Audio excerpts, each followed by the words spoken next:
Hello, Shortcuts. This is video 2 for January 10th, 2024. For those of you who are new to the list, the price list will go out 9 p.m. sharp Sydney time. This is your preview. Any questions or any comments, put them in the notes below or email me in the notes in the channel. All right, this is the jazz, blues, soul, and reggae, and dub in some respects list. So let's get started. All right, this is the first record. This is the Japanese first press of Van Morrison's underappreciated 1974 masterpiece, Veed on Fleece. 50 years old this year. It was, in fact, released in October.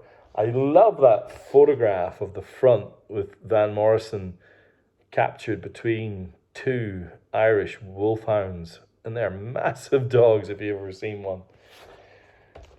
Why is this record an underappreciated masterpiece? It was introduced to me a while ago by a guy. We don't talk now, but he plays in a Australian indie band, and he really knows his music. And for whatever reason, we've fallen out of contact. But this record was really special to him. It's got this beautiful matte kind of almost. I don't know what the right phrase is, but it's got a kind of mottling effect. It's quite deliberate. It creates a feeling of aged wine. This record is like it's been mulled in history. The opening track, interestingly, the track lists in the back are kind of out of order. The opening track is called Fair Play. And fair play to you, or fair play is kind of like an Irish phrase that you use, sometimes accepting that something is maybe not the way you thought. You go, okay, fair play, if you've been convinced. But it can also be a little bit more pointy. But the way that Van Morrison sings it is really something. At this point, Van Morrison's singing voice is really special. This comes after Astral Weeks, after Moondance, after the run of records that are considered to be his kind of canon records. And just before he took a break, before appearing on Martin Scorsese's The Last Waltz movie with the band. It came back onto my radar when Sinead O'Connor passed away earlier this year, because I remember listening to a radio show that she did with one of my favourite DJs, a guy called Dave Fanning, back when I'm pretty sure it was in my university days, where she spoke about this record as being her favourite record. And I think it's one of those records where a lot of people have developed an affiliation with it over the years. There's some songs, obviously Fair Play I've mentioned, Bulbs is interesting. You don't pull no punches, but you don't push the river. What an odd title, but man, what a song it is. Comfort You, others. If you don't know this record, I highly encourage you to dive in. It's pretty special, and this Japanese first press is pretty rare. It's the copy I've got on my shelf, and I love it. Actually, there's quite a few records I love on this list, and it's a very disparate and weird and wonderful list. I can't put it in any order that makes sense, but I'm just gonna plow through this. This is Nina Simone's Silk and Soul. I think it's like a 12th or 13th record. A kind of a mixture of some songs. There's a Burt Bacharach song on here, The Look of Love. But there are highlights that are absolutely Nina Simone's own compositions, and they're pretty wonderful. What's great about this record is her backing band. You've got Bernard Purdy, for example, on drums, who is one of the great drummers of all time, not just absolutely unbelievable drummer. You can see on the back here, she's described as the high priestess of soul. Sure, there is some soul music on here, but most of this is Nina music. There's never really been anyone before or since who creates a atmosphere and a passion and a drama in a song like Nina Simone. 1967, when this record was made. This release is the RCA vocal LP collection. It's on the black RCA label, which tribute to the original release. I'll get more information on what the exact pressing is for Wednesday, but this copy is absolutely pristine. What a record that is.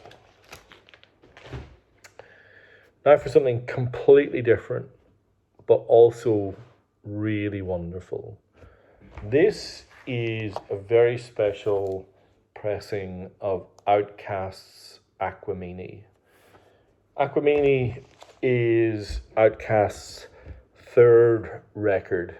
The Atlanta rap and hip hop duo. Look, you probably have worked out whether you're a Big Boy or Andre 3000 fan by this point. Why this record? Well, you can see the Hip Hop 50. This record regularly gets placed in the lists of the greatest hip hop records of all time. This particular copy is, you can see here, a numbered variation. It's, what is this, 1892 of 2000 globally. What's so special? It's a triple LP where each LP is a variation on a colour that comes from the sleeve. It looks spectacular, but probably more importantly, it sounds really, really, really good. It sold out on Outkast's store. I bought it from the Outkast store. I bought a few copies because I knew it was going to be good. Now, 3 albums, so 3 LP records, so that's a big commitment. So why is this so special? Well, they used a real band in the same way that A Tribe Called Quest's Low End Theory stands out, because you've got Ron Thomas playing bass, and there's a kinetic energy to the fact that there are real musicians. Similarly with this record, there are real musicians. Think of it like G-Funk, Warren G kind of style, but with a southern sensibility and a playfulness that sometimes spills into more direct commentary about, the USA of 1998 when this record was released. If you don't know it, dive in. It's really something. Now, after this record, they released Stankonia, which became the global hit off the back of Mrs. What was the big hit? It'll come back to me in a second. But Stankonia is nowhere near as good. And Stankonia was a massive hit, but it's nowhere near as good as this record is. I think this is one of the great hip-hop records in the 90s. And if you don't know it, dive in. If you do, this copy is wonderful. All right, I love this dude. This is Buddy Miles. Buddy Miles was a founding member of Jimi Hendrix's band of Gypsies. Of course, he was the drummer. He also wrote some songs like Them Changes. He sings, and this is one of his records with the Buddy Miles Experience, the band that he formed after the band of Gypsies fell apart for obvious reasons. And this is called Chapter 7. If you like your funk dirty and grimy and kind of not very well produced, and this is the record. I've got pretty much everything that Buddy Miles ever did. I think he's utterly fantastic, and this is the Japanese first press of Chapter 7 by the mighty Buddy Miles. Buddy Miles' drumming style is all about the groove. And, you know, there's a time and a place when that's just all you need. And Buddy Miles just fits like a glove. All right, a couple more to go. For those of you who've been in Shortcuts for a while, you will know how much I adore Blossom Dearie. New York jazz chanteuse, 50s and 60s and 70s and 80s too, but this is when she was at her peak. Look at her. Isn't she utterly beautiful? She's got this high-pitched jazzy voice. She plays delightful piano. Not quite as distinctive in her piano playing as Nina Simone was, but still wonderful. On this record, she's also accompanied by Kenny Burrell on guitar, which is just great. So you know, this will give you an idea of what this record is. Little Jazz Bird, Chez Moi, You Fascinate Me So, Le Tang. There's a couple of songs she sings in French. Hello Love, Someone to Watch Over Me. This is a record you put on a Sunday afternoon when you want everyone in your house to smile. It's also a very rare white label promo on the Verve label. It's a delight. It's an absolute delight. All right, now for another U-turn. These are a couple of UK first presses by U-Roy. This is Natty Rebel, and this is Rasta Ambassador, 76 and 77. U-Roy only passed away recently, 2021. Legend in the islands and the Caribbean for his toasting style. This is the reggae that is the transition between kind of classic roots reggae of Marley and Bunny Wailer and what's to come in dub. So you listen to this record and it's not quite dub, and these records, and they're not quite roots reggae. They straddle in between, and that makes them a deeply, deeply fascinating listen. I only discovered in going through shelves over Christmas that I had duplicates of these, and yeah, really, really cool records.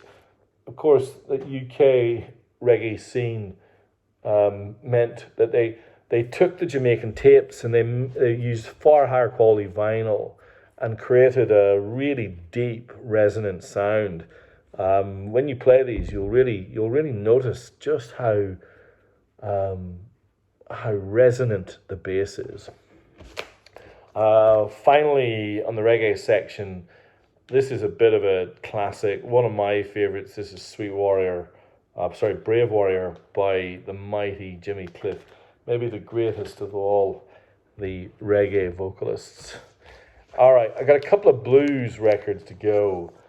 This is Original Take, the best of B.B. King, although that's somewhat of a misnomer because this is a compilation of mono records that he made in the 50s, and it's as good as any singular album that he ever made.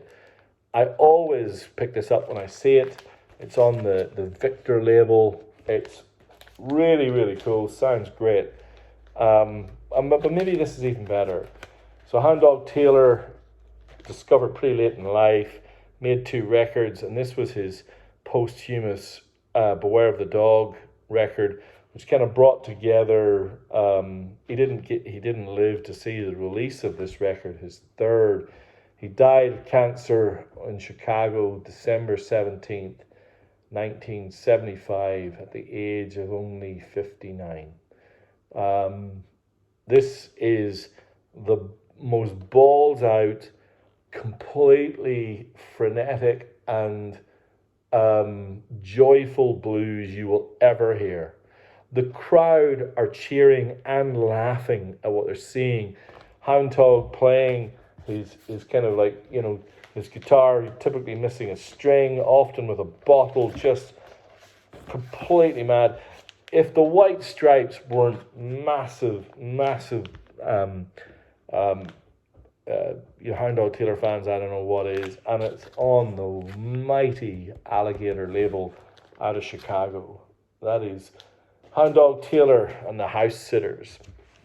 All right, only two to go, and I saved, these are records that often at the top of my list, but for whatever reasons I just decided to go with some of the newer things, but I love both of these records. Tom Waits, Heart Attack and Vine, Japanese first press on the Asylum label. Jersey Girl, Downtown, what a record. And 1980, Tom Waits, he was finding his way toward Swordfish Trombones and Rain Dogs, but he hadn't quite left the piano beer sodden drunkard phase behind him. So you get a song like Ruby's Arms, which I think is up there with the best, utterly the best that he ever did. The beautiful Tom Waits. And I love the lyric sheet on this. It is like a newspaper. It's wonderful. Yeah, highly recommended. And then finally, maybe the best record of all, maybe my favorite blues album, jazz album, certainly my favorite John Coltrane album. Although over the last few years, I have been loving the work that he did with Johnny Hartman, and I do like My Favorite Things a lot, but not as much as this. This is Coltrane Plays the Blues.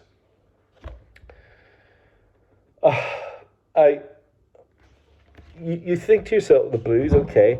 Look, it's not really. It's themes. You can tell that he's teasing on blues themes as this record weaves its way into your conscience. It was compiled at a time that he was making great music with other bands, and as I mentioned, writing songs like My Favorite Things. But the opening track on this record is Blues to Elvin, written by Elvin Jones, and it says on the sleeve that it's 7 minutes and 52 seconds. I think a lot of these timings are wildly out, but listening to John Coltrane and McCoy Tyner wrap themselves around that melody is really good. Blues to Bechet, the second song, written by John Coltrane himself, and it's harder, it's got more bop. It's Blues to Elvin is almost gospel. it's pure joy. Blues to Bechet, he plays the soprano saxophone on this record, and that gives it on that song, that gives it an edge. Then Blues to You, which is the final song on side one, is played at 140 beats per minute. It's just furious. It is relentless. The opening track on side two, Mr. Day, And interestingly, where you got Blues 2 on side 1, you've got Mr. Day, Mr. Sims, and Mr. Knight on side 2. But Mr. Day is a song that is pure hypnosis to me. It puts me in a trance. And I do love the green and blue Atlantic labels. This Japanese pressing sounds utterly divine. I am envious of the person who buys this record and listens to it for the first time. All right, there you have. Second list tonight, blues and jazz and reggae and dub, a bit of soul in there as well. Maybe something for you to explore. If you like the video, please give me a like or a comment. I'd really appreciate it. And looking forward to chatting to some of you this week and seeing if any of you are interested in these records on the list. 9 p.m. on Wednesday. Thank you all.